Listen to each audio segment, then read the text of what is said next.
So as we look at our English translations, as we read them, sometimes we notice beyond just these questions where we find a footnote that there's a manuscript, question, or this passage isn't in the earliest manuscripts.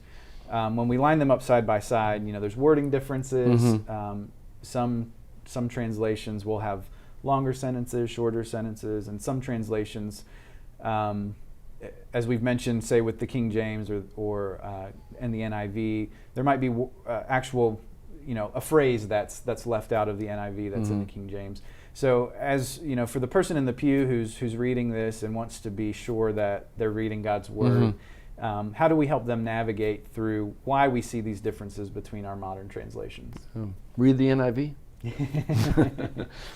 I mean, there's two sets of differences. There's the difference that you see between the King James and everyone else, and that is a Greek manuscript issue, that the King James has verses in Greek that the Greek manuscripts we use in the NIV and ESV and everything else don't have, for phrases or words. That's one issue. But the other issue is, I pick up an ESV and an NIV, and since I've been on both committees, it's easy for me to use these as illustrations. When you pick up an ESV and an NIV and you see differences in verbiage, they're both translating the same Greek text. I mean, exactly the same Greek text. And yet there's differences. And the answer is that every translation has a philosophy. And I think this is the big thing that's helpful to share with people, that they don't realize that we don't just translate. Right. Nobody just translates. It's that there's differences in philosophies in terms of your audience and what you're trying to achieve. What age level are you translating for? I mean, there's all kinds of questions like that. But the big question in translation is, are you going to err on the side of words or meaning? That's the big central issue. And if people understand that, they'll know why all the translations are trustworthy and yet different. The ESV errs on the side of words. So you come across polis, well, that means city, so we're going to say city. NIV comes along and says, yes, but we're going to talk about the city of Nazareth. There was only 600 or so people in Nazareth. We don't use the word city to describe a town of 600 people, a white spot on the road, and so the ESV is going to say, well, we generally translate polis as city, and we'll let the people figure out how big the city is.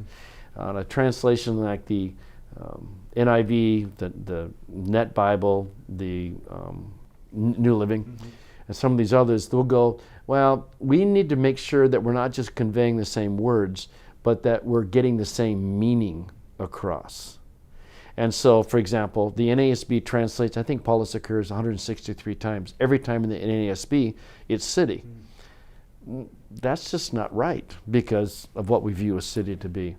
And so that's the question. I mean, all translations are interpretive, and we need to tell people that. You say, well, I want to. You ask somebody, what kind of Bible do you want? Oh, I want a non-interpretive Bible. Well, don't we all? It's called a Greek and Hebrew. Okay, and that's it.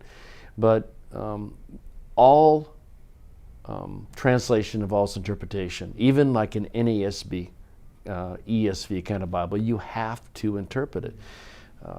1 John, the one born of God, what? Does not sin or does not continue in sin. This is the most dynamic, by the way, the ESV gets. And I still remember the discussion because I think it's referring to ongoing sin. But the ESV really doesn't want to interpret that way. But they were so concerned about misunderstanding, they said, no, let's be a little more interpretive and say the one born of God does not continue in sin or something like that. In the NIV, there's very little question. That's what we do all the time, is try to make sure that the meaning is the same. So that's why they're different, is that how do you convey it? Do you want to talk about a propitiation? Or do you want to talk about a sacrifice that affects atonement? Well, it's the same Greek word. If you say propitiation, from the ESV, that's fine because it's written for an older age group and we expect people to be able to look at books and words in a dictionary. The NIV is not willing to make quite that same assumption and wants to be a little more helpful. Length of sentences, you mentioned that. The younger the age group, the shorter the sentences have to be. And so translations like the ESV are much more comfortable at having longer, somewhat more convoluted sentences, because Greek can just go on and on and on and on and on. NIV is going to be a little shorter. NLT is even going to create shorter sentences. So you'll often find a single Greek sentence that's 2 sentences in ESV, 3 in the NIV, and about 7 in the NLT. It all has to do with audience, but it mostly has to do with this whole issue of, am I just going to say the same words in another language and leave it all up to you to figure out, or do we want you to hear the meaning today in the same way the original audience heard the meaning?